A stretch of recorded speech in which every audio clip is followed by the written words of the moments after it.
ঝড় বৃষ্টির পরে কাজ একটু বেশিই হয়। তো কাল রাতে এত বৃষ্টি আর ঝড় হয়েছিল যে আজ সকাল থেকেই দেখো উঠোনের অবস্থা কেমন হয়ে আছে, পুরো পাতা পড়ে যেন নোংরা হয়ে গেছে। তো দেখো কিন্তু আকাশটা বেশ সুন্দর লাগছিল। তো বৃষ্টির পর সকালবেলা একটু বেশ শান্ত শান্তই মনে হয়, আর নিজেকেও একটু আলসে মনে হয়। তো ঘুম থেকে তো উঠতে আমার অনেকটাই দেরি হয়ে গেছে। তো সূর্য মামাও এখন উঠে গেছে। তারপর উঠোনে এসেছি এখন উঠোন ঝাড় দিতে। তো ঝাড় দিলে একটু পরিষ্কার হয়ে যায় আর দেখতেও খুব সুন্দর লাগে। তো তাই জন্য একটু ঝাড় দিয়ে দিচ্ছি। তো সকালবেলা ছিল এটাই আমার কাজ। তো তোমরা কেমন আছো কমেন্ট করে জানিও, আর কে কোথা থেকে আমার ভিডিও দেখছো অবশ্যই কমেন্টে জানিও। হয়তো এই ভিডিওগুলো তোমাদের দেখতে ভালোই লাগছে না, কারণ আমি তোমাদের মতন অত ভালো করে কথা বলতেও পারি না, আর এডিট করে ভিডিও ছাড়তেও পারি না। আমি যেভাবে ভিডিও করি সেভাবেই তোমাদের সামনে তুলে ধরি।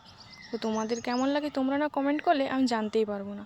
আর তোমরা কে কোথা থেকে ভিডিওটা দেখছো কমেন্ট করে জানিও, দিলে তো তাড়াতাড়ি করে সকালে যা কাজ ছিল সেগুলোই কিন্তু সেরে নিলাম। তারপর দেখি ভাই এসেছে। তো ভাই কেন এসেছে সেটাও দেখাই। বাবা এক বস্তা আলু কিনে রেখেছিল, কিন্তু আর যাওয়াই হচ্ছিল না আনতে, সময়ই হচ্ছিল না, তাই ভাই নিজে এসেছে এখন আলু দিতে।